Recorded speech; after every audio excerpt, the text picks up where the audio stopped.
My fiancé said. I feel like I'm sacrificing bigger opportunities by staying with you right now. I respected her honesty, ended things quietly, and focused entirely on building my future. Months later, she sent me a long apology after watching my life become exactly what she once wanted for herself.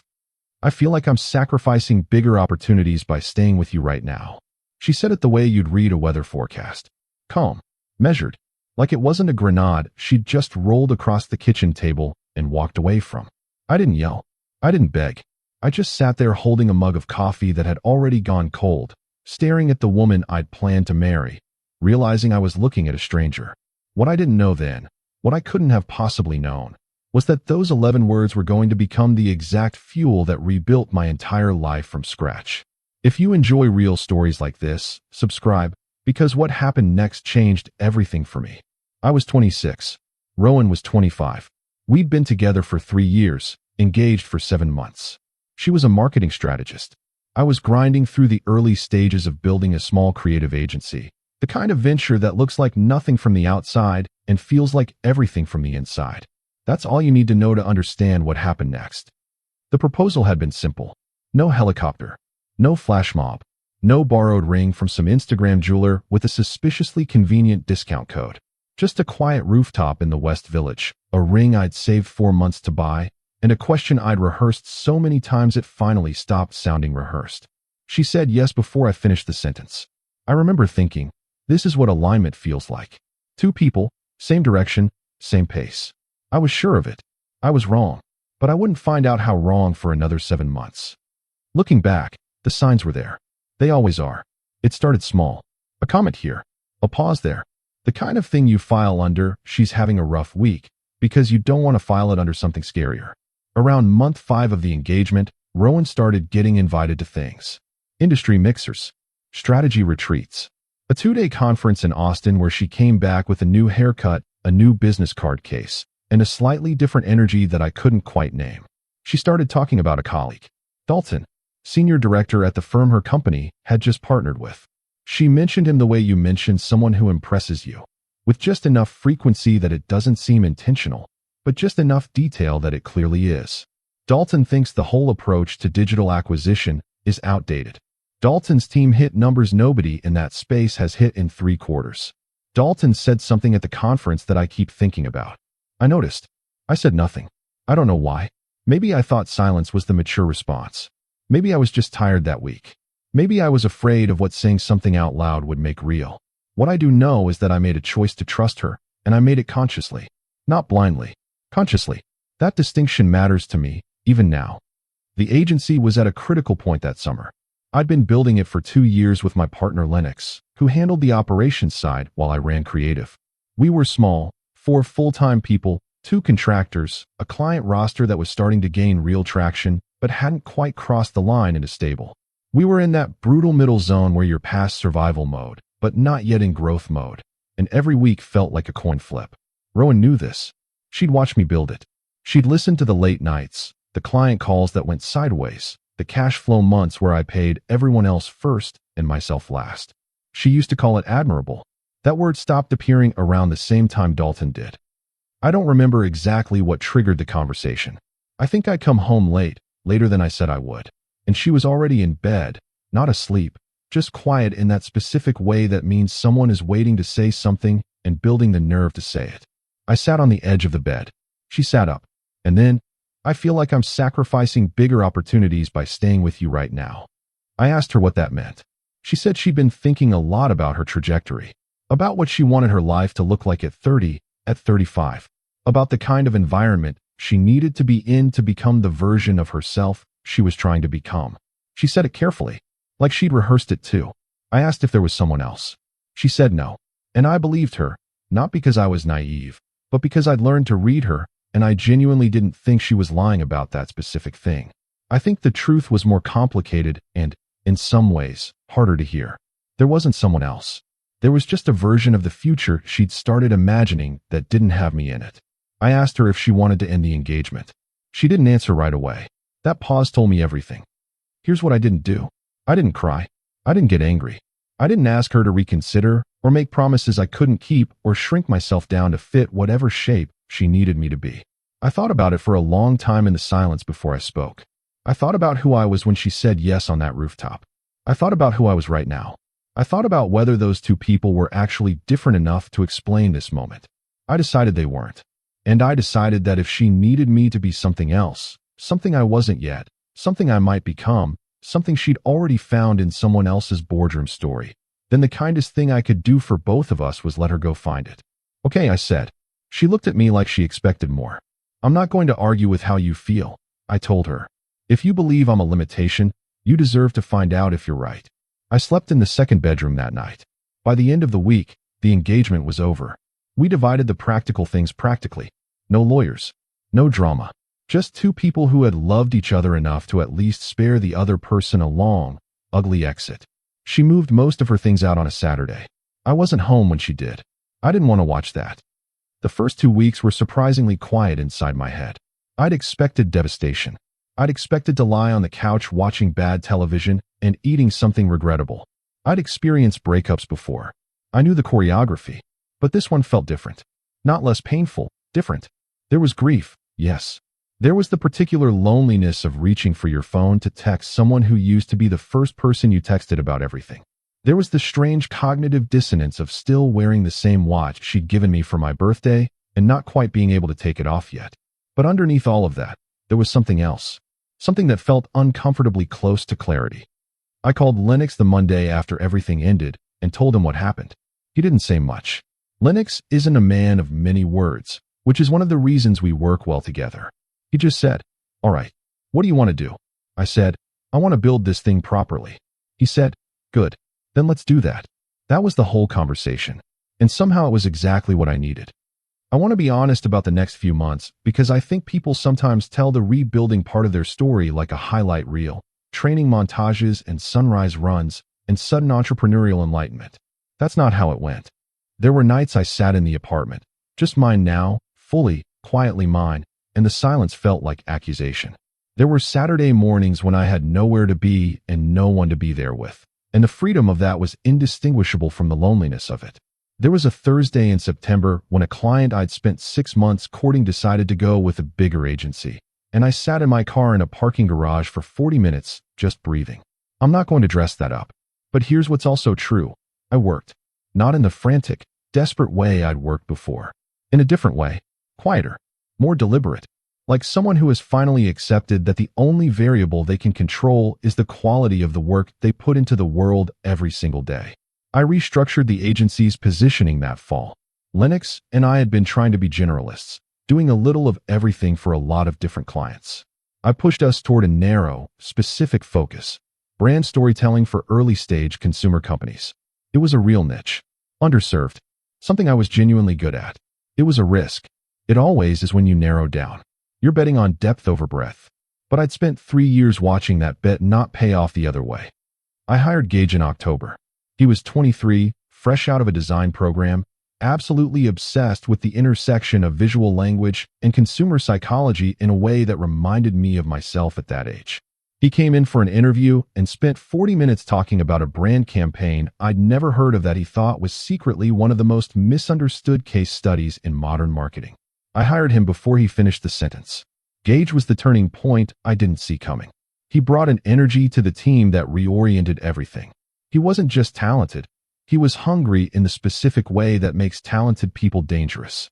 He worked weekends not because I asked him to, but because he genuinely wanted to see what was possible. I remembered what that felt like. Being around it again made me remember faster. By November, we'd landed our first real anchor client.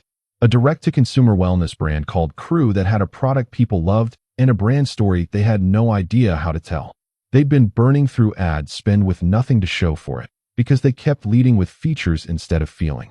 We pitched them a complete narrative repositioning, walked them through the emotional architecture of how their customers actually thought and felt and made decisions.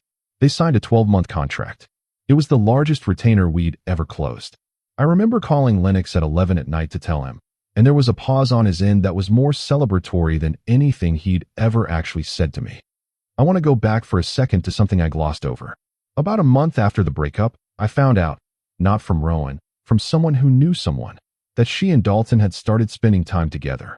Not officially, not publicly, but the kind of spending time together that people in professional circles know is more than professional. I'm going to tell you exactly how I felt about that, because I think honesty matters here. I felt sick for about 48 hours.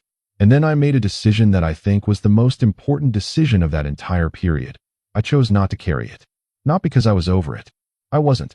Not because I was some Zen monk who transcended jealousy and ego. I hadn't. But because I understood, in a way I'd never quite understood before, that carrying someone else's choices as weight was a way of letting their choices continue to shape my life. And I had already let Rowan's choices shape enough of my story. The pen was in my hands now.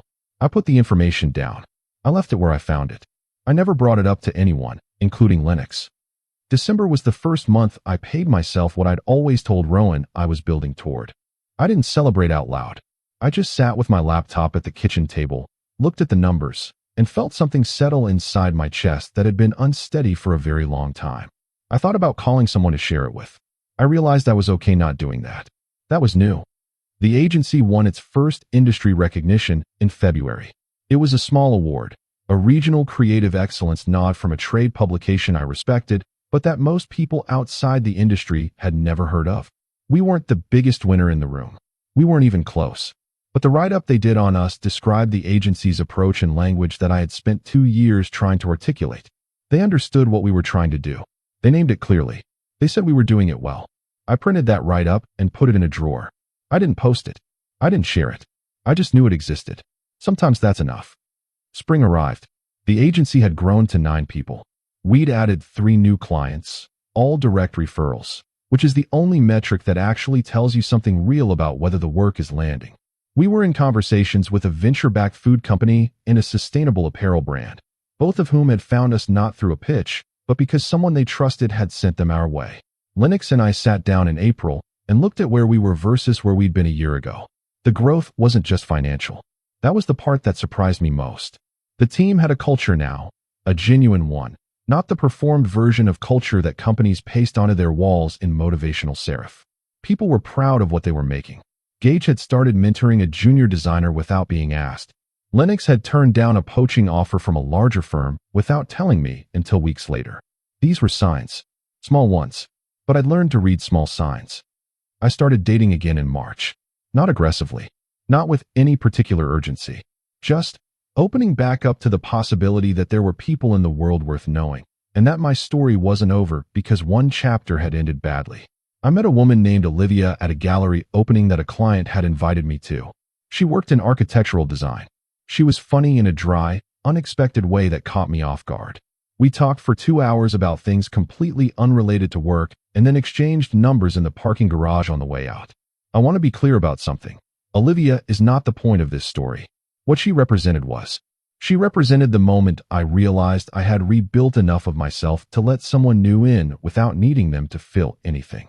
That's a different experience than dating from scarcity. I'd done that before. This was different. This was dating from wholeness, or at least the beginning of it. The message came in June. I want to be careful about how I tell this part, because I don't want to make it sound like I'd been waiting for it. I hadn't. The honest truth is that I'd reached a place where the ending of that relationship felt genuinely settled in me. Not erased, not forgotten, but settled in the way that old weather eventually settles. You don't forget you were cold. You're just not cold anymore. Rowan sent a message at 11:47 on a Tuesday night. It was long. The kind of long that tells you someone wrote it, deleted it, rewrote it, left it in drafts for a while, and finally pressed send before they could stop themselves again. I'm going to summarize it because the details belong to her, and whatever she is to me now, I'm not interested in broadcasting her private words for public consumption. She said she'd been following the agency's progress, had seen the industry coverage, had heard about us through people in her professional circle. She said she'd been thinking a lot. She said that the thing she told me about sacrificing bigger opportunities had come from a place of fear and ambition that she'd confused for clarity, that she'd mistaken feeling stuck for being held back, that those aren't the same thing, and she understood that now. She said she was sorry, not in a cursory way, in a specific, detailed way that told me she'd actually sat with the weight of it. She said she wasn't asking for anything. She just thought I deserved to hear it. I sat with that message for 3 days before I responded. Not because I was calculating. Not because I was building a power play. I sat with it because it deserved to be sat with. because she'd had the courage to send it, and that deserved to be met with the same kind of care she'd put into writing it. I thought about the man who'd sat at that kitchen table holding cold coffee, absorbing 11 words that were meant, not cruelly, but honestly, to tell him he wasn't enough. I thought about what he'd done with that. When I wrote back, I kept it short. I told her I appreciated the message. I told her I was glad she'd sent it. I told her I hoped she was doing well, and I meant it genuinely, with no residue. I told her I was good, better than I'd been in a long time. I didn't say anything else. Here's the thing about late apologies. They're not really for the person receiving them. That's the misunderstanding most people make. The person who's moved on doesn't need the apology the way the person sending it needs to send it. Rowan sending that message was, I think, her completing something in herself. And I genuinely hope it helped her do that. What I didn't tell her, what I had no reason to tell her, was that her 11 words had functioned, in an unexpected way, as a gift. Not the kind you'd want to receive, but the kind that strips away everything comfortable and forces you to answer a question you'd been quietly avoiding. Who are you when you can't lean on anyone else? What are you actually building? What are you actually worth?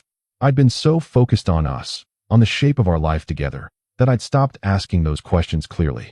The breakup didn't just end something. It returned me to myself. Lennox and I brought on our 10th employee in July. Her name was Daphne, creative strategist, poached from a mid-size agency in Brooklyn that had made the mistake of consistently underutilizing her.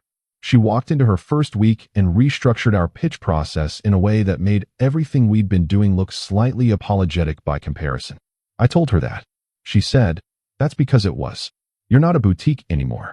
Stop pitching like one." I promoted her to senior strategist 3 months later. The venture-backed food company signed in August. It was a different level of engagement than anything we'd done before. Bigger scope, higher stakes, the kind of client that requires you to operate at a level you haven't quite reached yet and trust you to meet them there. It scared me, which is how I knew it was right. Lennox sent me a message the day it was official. Just, year 2 us would not believe year 4 us. I thought about year 1 us. I thought about the coin flip weeks and the cash flow months and the Saturday mornings when I sat in that apartment with silence that felt like judgment. I thought about how sometimes the life you're building looks like nothing from the outside during the exact years it's becoming everything. I saw Rowan once after all of this. Briefly, accidentally. A mutual friend's birthday gathering. The kind of thing you can't easily skip without creating a whole separate social situation. I knew there was a chance she'd be there. I went anyway, because I refused to let the past own my present tense social life. We were in the same room for about 2 hours. We spoke once, near the end, by the door, while people were cycling out. Brief. Warm, actually. The way 2 people who once knew each other very well can be warm when the sharp edges have finally worn smooth. She looked well, settled, in a way I hadn't seen before. Not the anxious ambition energy that had defined the last stretch of our relationship. Just quieter, present. I hope that's real for her. I walked out into the street afterward and felt nothing dramatic. No hollow chest. No old anger. No wistfulness strong enough to be notable. Just the evening air and the city doing what it always does. Moving, loud, indifferent, full of people building things. I hailed a cab. I texted Olivia that I was on my way. I want to say something about the word sacrifice. Because she used it. I feel like I'm sacrificing bigger opportunities. And I've thought about that framing a lot in the time since. Sacrifice implies giving up something valuable for something more valuable. That's the nature of it. You don't sacrifice things that don't matter. So in a way, she was telling me I mattered. That staying was worth something real. That the thing she was walking away from had value, even as she concluded the trade wasn't worth it. I think about that sometimes. Not with bitterness. With something closer to understanding.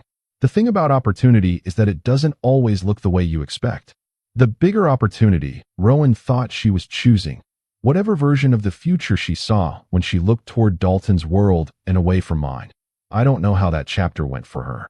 It's not my business and it's not my story. But I know what my bigger opportunity looked like. It looked like an empty apartment at 26. It looked like a restructured business plan on a kitchen table.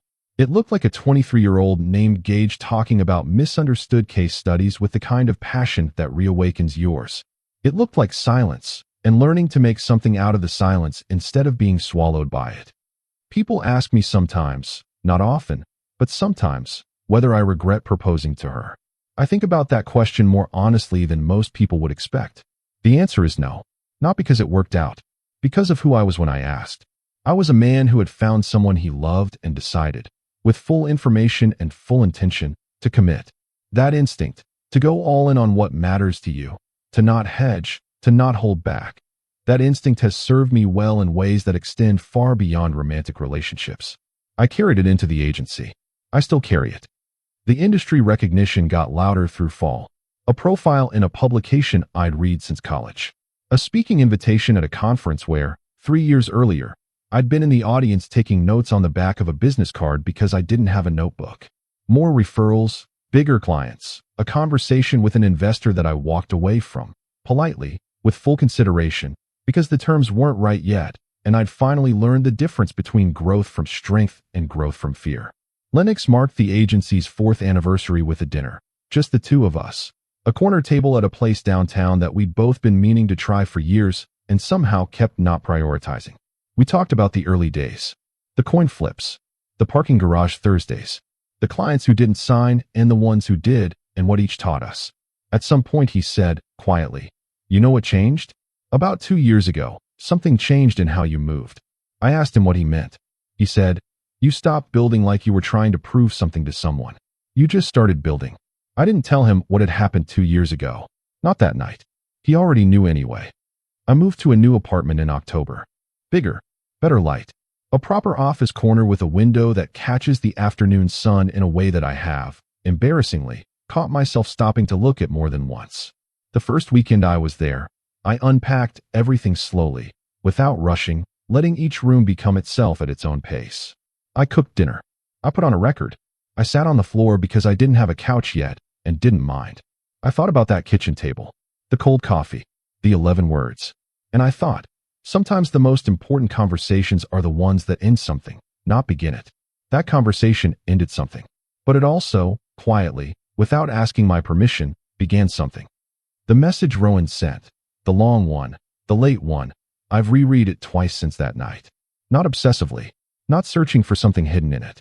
Just reading it the way you read something that marked a moment in your life. The way you might reread an old letter or a journal entry from a year that mattered. There's a line in it that has stayed with me. She wrote, "I think I confused you being patient with you being stagnant. I see now those are completely different things. I'm sorry I didn't see that when it would have counted." I've thought about that line a lot. Patient versus stagnant. She was right that they look similar from the outside. The person grinding through the hard middle years of building something. They look, to anyone watching from a certain distance, like they're standing still. The growth is internal first. It's invisible before it's visible. It doesn't perform well. It doesn't make for good dinner party conversation. Rowan wanted the visible version, the already arrived version. She didn't want to be present for the invisible years. And here's the truth I've finally made peace with. That's okay. Not everyone is built for the invisible years. Not everyone has the patience or the faith or the particular kind of love required to stand beside someone in the middle of something that hasn't become what it's going to become yet. That's not a character flaw. It's just a mismatch. We were a mismatch. It just took 11 words for us to find out. I don't think about her often anymore. When I do, it's brief, gentle even. The way you think about any season of your life that shaped you, with gratitude for what it gave you, and no particular desire to return. She taught me something I couldn't have learned any other way. She taught me what I look like under pressure. She taught me that I don't collapse. I build. The last thing I'll say is this. Olivia asked me once, we were maybe 4 months in, one of those late night conversations that goes somewhere honest when you're not paying attention. She asked me what the hardest thing I'd ever done was. I thought about it genuinely. I said, staying quiet when everything in me wanted to argue, accepting that someone who loved me had decided I wasn't enough yet, and choosing to believe they were wrong without needing to prove it to them. She was quiet for a moment. Then she said, "And were you right? Were they wrong?" I looked around the apartment. The afternoon light office corner. The agency's name in my phone contacts surrounded by people who'd chosen to build something with me. Gage's latest project saved on my desktop. Lennox's last message, "Year for us is something else." I looked back at her. Yeah, I said.